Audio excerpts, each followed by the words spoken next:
So, Insidious, in a nutshell. Starts out, people moving into a new home. They've got 3 kids. Older baby, older baby, and new baby. So, older baby goes upstairs, falls off the ladder, bumps his head. He's okay, a little bump on the head. Goes to bed, wakes up in a coma. Mom and Dad rushing to the hospital, trying to figure out what's wrong with it. They say ain't nothing wrong with his brain, he's fine. Why is he in a coma? We don't know. So, they take him back to the house. Ghosts start attacking this house. They're opening doors, setting off security alarms, bloody handprints on shit, whatever. So, they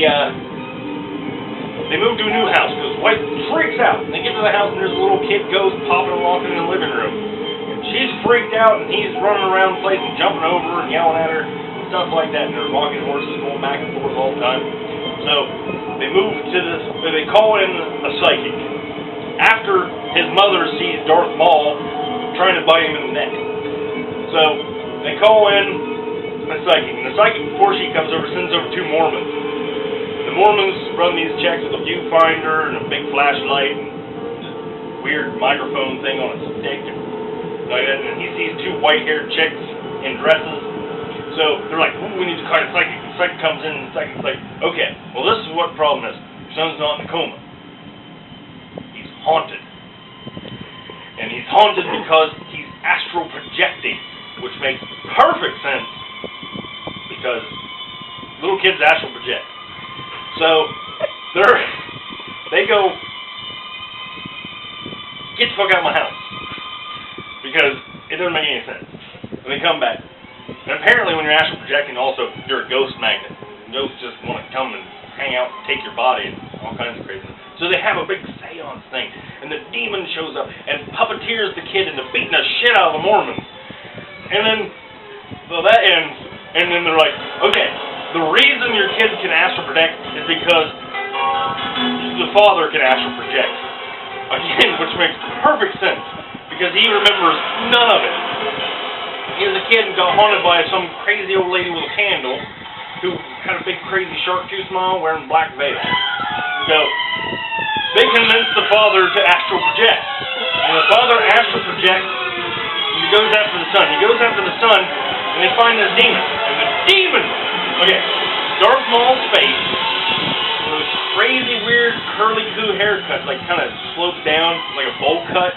But it poofs out the sides, parted in the middle, and painted black completely with a those weird goth rings that look like claws. It's like a glove of those sharpened down so he can claw ghosts. I don't know what the fuck he's clawing, but he's clawing shit.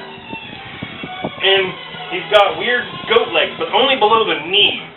His thighs are perfectly human, but you never see his dangling genitals or anything like that. He's just got goat.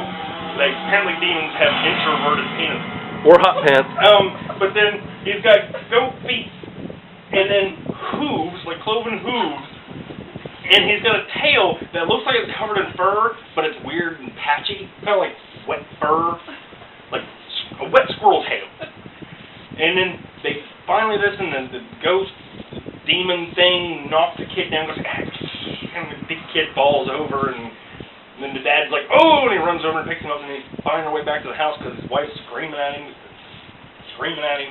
And then they get back to the house, and he's in the house, and the kid's in the house, and the demon's chasing the kid on the ceiling, and the guy's running here, and the guy starts screaming at the lady with a candle on a window, but it's not a window, it's a mirror, and she's in the bathroom, he's in the kitchen, and apparently they have adjoining mirrors there, and he's screaming at her, and the kid's screaming, and the guy wakes up.